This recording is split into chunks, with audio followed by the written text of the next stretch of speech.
Generally lady డైరెక్టర్తో చేయడం అన్నది చాలా కొత్త ఫీలింగ్ అండి. చాలా కొత్త అమ్మాయి అయి ఉంటే కనుక అంటే నాకు ఏమన్నా కొంచెం బెరికి ఏమైనా ఉంటుందండి, అంటే అమ్మాయిలతో ఎలా వర్క్ చేయాలన్న ఫీలింగ్ ఉంటుందేమో. కానీ నాకు ఆల్మోస్ట్ 6 to 7 years నుంచి she's very close friend of mind. అందుకని తనతో బాగా చనువు ఉన్నందువల్ల యాక్చువల్గా కొత్త బయట మేల్ డైరెక్టర్స్ కన్నా తనతోనే నాకు ఎక్కువ హాయిగా అనిపించిందండి వర్క్ చేయడం.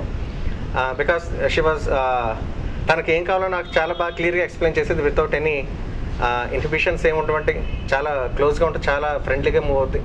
ఏం కావాలో తనకు బాగా క్లారిటీ ఉంటుంది మైండ్లో. So I never faced any problems regarding work schedules and all while composing or any situation. So clear కట్గా ఉన్నప్పుడు అంటే అక్కడ అమ్మాయి అబ్బాయి నా తారతమ్యం ఏముంటుంది. జనరల్లీ ఎంత మంచి పాట మనం చేసాం, ఎంత బాగా చేసి దాన్ని ఒప్పించాం, this the main criteria. So I had wonderful time working with her. Generally ఎటువంటి మ్యూజిక్ ఇవ్వాలన్నది ఆ కాన్సెప్ట్ ఫస్ట్ డైరెక్టర్స్కి వచ్చేస్తుందండి. డైరెక్టర్స్ జనరల్గా స్టోరీ చేసుకున్నప్పుడే ఈ సిచ్యువేషన్కి ఇలా పాట నేను చేయించుకోవాలని వాళ్ళు ఒక ఫిక్సేషన్ తోటే మన దగ్గరికి వస్తారండి. జనరల్లీ కొంతమంది బాగా బ్లాంక్గా వస్తారు, ఏది ఇచ్చినా అంటే కొత్త అవుట్పుట్స్ వస్తాయి కదా, ఎక్స్పెరిమెంటల్ మ్యూజిక్ చేసుకుందాం అనుకునే వాళ్ళు బ్లాంక్గా వస్తారు. కానీ కొంతమందికి ఒక ఫిక్సేషన్ ఉంటుందండి. ఫిక్సేషన్ ఉండడం అన్నది తప్పేం కాదు, ఒక రిఫరెన్స్ సే కన్నా మనకు ఉపయోగపడుతుంది. ఓహో ఈ డైరెక్టర్కి ఈ టేస్ట్ అంటే ఇష్టం, సో మనకి ఈ పద్ధతిలో కొత్తగా చేస్తే వాళ్ళకి నచ్చుతుందన్న ఒక అవగాహన ఏర్పడుతుంది మ్యూజిక్ డైరెక్టర్కి. So that way it will be little bit of helpful for us. So ఆ రకంగా తను కొన్ని సజెషన్స్ ఇచ్చేదండి, నాకు ఆ పలానా పాటలా కావాలి, పలానా పాటలు ఎక్కువ హిందీ అంటే బాగా మోజ్ ఎక్కువ. సో హిందీ పాటలు ఎక్కువ రిఫరెన్స్ తీసుకొచ్చేదండి. దాన్ని ట్రై చేయడానికి, దాన్ని రీచ్ అవ్వడానికి, తన టేస్ట్ని నేను ఒప్పించడానికి చాలా ప్రయత్నించానండి. ఆ విషయంలో సక్సెస్ అయ్యానని అనుకుంటున్నాను. But what ever it is తనకు నచ్చడం కాదు, బయట కూడా ఎంత మెజారిటీ ఆఫ్ పీపుల్కి రీచ్ అయితే మా ఆడియన్స్ సక్సెస్ అవుతుందని నమ్మకం అండి. డెఫినెట్లీ అండి, అంటే అసలు అవ్వకపోతే ఒప్పుకునే ప్రసక్తి లేదు, అది కళ్యాణ్ కూడా తెలుసు. అండ్ నాకు కళ్యాణ్ మ్యూజిక్లో నాకు బాగా నచ్చింది ఏంటంటే తను ఎలాంటి సాంగ్స్ చేసినా ఒక తెలుగుతనం ఉంటుందండి. That is very clearly underline. So నేను హిందీ మ్యూజిక్ ఇస్తున్నా కూడా it would be more for the layering or the kind of sound, కానీ ఐ నో తను ఆ మ్యూజిక్ని కూడా తెలుగు స్టైల్కి అడాప్ట్ చేసుకుంటాడు అనేది. సో ఇంకా ఐఎమ్ నాట్ అ మ్యూజిషియన్, నాకు ఆ మ్యూజిక్ గురించి టెక్నికల్ నాలెడ్జ్ లేదు, నేను మామూలు లిస్నర్ని. సో నాకు ఇలాంటి సాంగ్ అంటే ఇష్టం, నాకు ఇలాంటి సాంగ్ అంటే ఇష్టం అని ఆ మాత్రం చెప్పగలను కళ్యాణ్కి. So it was for that reference మాత్రం. అండ్ డెఫినెట్గా నా అభిప్రాయంలో హీస్ క్రియేటెడ్ న్యూ సౌండ్ అండి. ఇప్పటికీ తెలుగులో జరుగుతున్న ఒక సౌండ్కి ఒక చిన్న డిఫరెన్స్ తీసుకొచ్చాడు. సో హోప్ఫుల్లీ విత్ అలా మొదలైంది songs new Kalyani Malik audience ముందు వస్తాడని అనుకుంటున్నాను నేను. డెఫినెట్లీ దిల్ అప్రిషియేట్. యాక్చువల్గా ఈ సినిమాలో song for the sake of the song అని లేదండి, కట్ టు సాంగ్ అనే సిచ్యువేషన్స్ లేవు. యూజువలీ స్క్రీన్ ప్లే నుంచే ఇవాల్వ్ అయిన సాంగ్స్. సో అందుకే మాకు we manage to get a variety of 5 different kinds of situations. I think in fact that helped Kalyan also, because he's always wanted to do different kinds of songs and he's got that chance in this album because it is screenplay driven. So అందుకే I would say lyrics also are of paramount importance. Lyrics కానీ ఇప్పుడు కళ్యాణ్ ఇచ్చిన నిజంగా ఒక music బంగారం అనుకోండి, దానికి ఈ డైమండ్స్ కానీ will be the lyrics. So అది టోటల్గా ఒక అట్రాక్టివ్గా అవ్వాలంటే రెండు కలవాలి. And picturization also has to be equally good. Kalyan ఎప్పుడు వార్నింగ్ ఇస్తూ ఉంటాడు నాకు, నేను మంచి ట్యూన్ ఇచ్చాను, నువ్వు పిక్చరైజేషన్ అసలు బాగాలేదనుకో కొట్టేస్తాను నేను అని చెప్పి ఎప్పుడు కీప్స్ వార్నింగ్.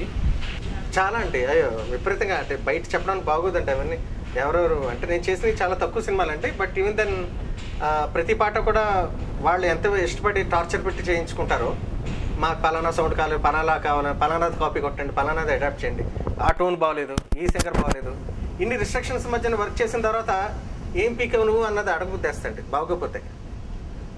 అలా ఒక డైరెక్టర్ని అడిగానండి నాకు నచ్చక, వాళ్ళు ఏదో వంక చెప్పారు, కాదండి అక్కడ ప్రొడ్యూసర్ టైం ఇవ్వలేదని ఒకటి, కొరియోగ్రాఫర్ సరిగ్గా నన్ను అర్థం చేసుకోలేదని ఒకటి, కొరియోగ్రాఫర్ నా మాట లేదండి, ఇవన్నీ ఇఫ్స్ అండ్ బట్స్ అండి, ఇవన్నీ మేము పట్టించుకోబుద్దేదండి.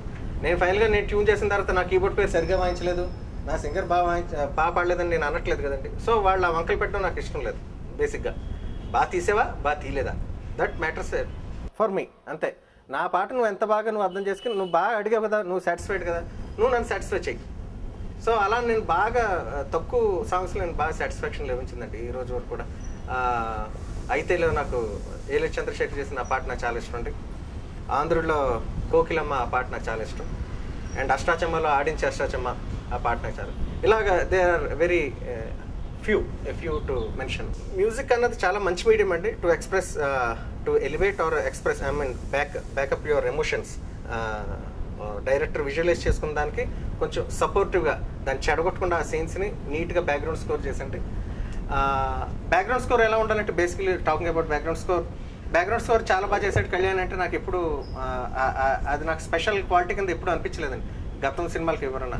అంటే దాన్ని నాకు బ్యాక్గ్రౌండ్ స్కోర్ విడిగా కనపడుతుందంటే maybe I have dominated the scene అంతే తప్ప ఓవరాల్గా బయటకు వచ్చిన తర్వాత ఆ సినిమా మూడ్లో ఉండిపోవాలి తప్ప అదొక హ్యాంగ్ ఓవర్ కింద ఉండాలి తప్ప సినిమా చాలా బాగుంది అంతే, అంతవరకే. అదే మంచి కాంప్లిమెంట్ నాకు తెలిసి. సినిమా బాగుంది, పలానా అమ్మాయి గొంతు చాలా బాగుంది అని ఎప్పుడైతే విడివిడిగా మాట్లాడుతున్నారో there is something wrong happened somewhere. It's not అంటే ఇండివిజువల్గా నాకు గొప్పగా ఫీల్ అవ్వాల్సిన విషయం ఏం కాదండి అది. సంథింగ్ ఎక్కడో నేను కానీ నా డైరెక్టర్ కానీ నా ప్రొడ్యూసర్ అంతే టోటల్ టీంలో ఎక్కడో ఏదో సమ్ మిస్ మ్యాచింగ్ జరిగింది అంతే తప్ప బయటకు వచ్చిన తర్వాత ఓవరాల్గా సినిమా అద్భుతంగా ఉంది. ఇట్స్ గ్రేట్ అంతే. ఆ ఫీలింగ్ తోటి బయటకు రావాలంటే విడిగా నా పాటలను పోగొడకూడదు, విడిగా ఒక యాక్టర్ని పోగొడకూడదు, విడిగా డైరెక్టర్ బాగా చేసేటైనా కాదు. It's a good movie, it's a great movie. నాకు తెలిసిన ఆ విషయంలో it's a great compliment, overall compliment. Definitely అండి. ఐ ఫీల్ రెండు ఒకరినొకరు కాంప్లిమెంట్ చేసుకోవాలి. ఇట్స్ ఒక విధంగా చెప్పాలంటే ఇట్స్ లైక్ అ మ్యారేజ్ అండి. ఏదొక్కటి ఎక్కువ తక్కువ అయినా కూడా బండి కొంచెం అన్బ్యాలెన్స్డ్గా కనపడుతుంది మనకి. ఇప్పుడు నేను చేసిన పిక్చరైజేషన్ కళ్యాణ్ చూస్తే తనకు ఆటోమేటిక్గా మ్యూజిక్ వినపడాలి. He should know what that music should be playing in his mind. తను కంపోజ్ చేసిన బ్యాక్గ్రౌండ్ స్కోర్ నేను వింటే నా సినిమా కనిపించాలి. That is according to me the ideal merger of the two. So I feel ideally it should be balanced. చాలాసార్లు ప్రతి music director దానికే try చేస్తారు. కొన్నిసార్లు ఆ బ్యాలెన్స్ తప్పుతూ ఉంటుంది. ఎందువల్ల అంటే దానికి చాలా కారణాలు ఉంటాయి కొన్నిసార్లు. బట్ కరెక్ట్గా దీనికి ఇది అని కరెక్ట్గా మెర్జ్ అయ్యి కరెక్ట్గా చేసిన సినిమాలు నాకు తెలిసి ఒకటో రెండో ఉంటాయండి. అవి చాలా అద్భుతమైన సినిమాలు గతంలో వచ్చినవి. మిగతావన్నీ కూడా ఇండివిజువల్గా పొడవలసిన సినిమాలు. అయితే డైరెక్టర్ని బాగా చేసి ఉండాలి, ప్రెజెంటేషన్, లేకపోతే మ్యూజిక్ డైరెక్టర్కి ఎక్కువ పేరు వస్తూ ఉంటుంది, ఒకసారి యాక్టర్స్కి ఎక్కువ పేరు వస్తూ ఉంటుందండి. అవన్నీ ఇండివిజువల్గా ఓకే గ్రేట్గా ఉంటుంది కానీ బట్ అందరూ కలిపి బాబా ఇది ఎవరిని పోవడాలో తెలియట్లేదు అన్న ఫిలిమ్స్ నాకు తెలిసి either in western or here చాలా తక్కువ ఉంటాయండి.